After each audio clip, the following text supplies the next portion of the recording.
গ্রামের নাম ছিল সোনাপুর।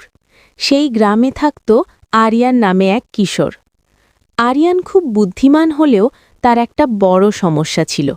সে কারও কথা শুনত না, বিশেষ করে তার মায়ের কথা। আরিয়ানের মা ছিলেন খুব স্নেহশীলা ও অভিজ্ঞ। তিনি সবসময় ছেলেকে ভালো পথে চালানোর চেষ্টা করতেন। প্রতিদিন সকালে মা বলতেন, আরিয়ান, সময়কে গুরুত্ব দিতে শেখো। সময় একবার চলে গেলে আর ফিরে আসে না। কিন্তু আরিয়ান হাসতে হাসতে বলতো, মা, এত চিন্তা করো না, জীবনটা উপভোগ করার জন্য এত নিয়ম মেনে চলার কি দরকার। এভাবেই দিন কেটে যাচ্ছিল। আরিয়ান সারা দিন বন্ধুদের সাথে খেলাধুলা করত, মোবাইল ব্যবহার করত আর পড়াশুনোকে একদম অবহেলা করত। একদিন গ্রামের স্কুলে ঘোষণা হলো একটি বড় প্রতিযোগিতা হবে। যে ভালো ফল করবে সে শহরের নামী স্কুলে পড়ার সুযোগ পাবে। আরিয়ানের মা খুব খুশি হয়ে বললেন, এই সুযোগটা হাতছাড়া করো না বাবা, একটু মন দিয়ে পড়াশোনা করো। কিন্তু আরিয়ান আবারও মায়ের কথা শুনল না। সে ভাবল, এটা তো সহজই হবে। পরীক্ষার দিন চলে এলো। প্রশ্নপত্র হাতে নিয়ে আরিয়ান অবাক। অনেক প্রশ্নই তার অজানা। সে কিছুই ঠিকমতো লিখতে পারল না। ফল প্রকাশের দিন এলো।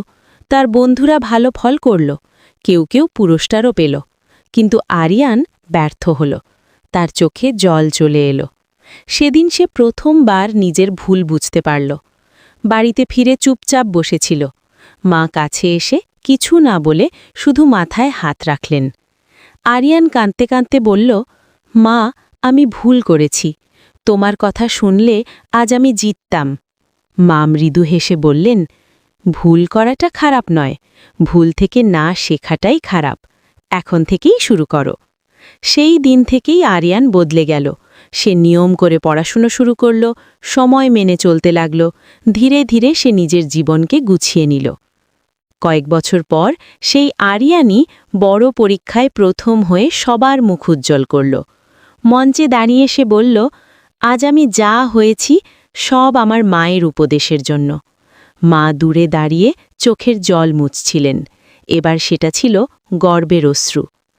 শিক্ষা: মায়ের উপদেশ কখনো অবহেলা করা উচিত নয়, কারণ তার প্রতিটি কথার পিছনে থাকে আমাদের সুন্দর ভবিষ্যতের স্বপ্ন।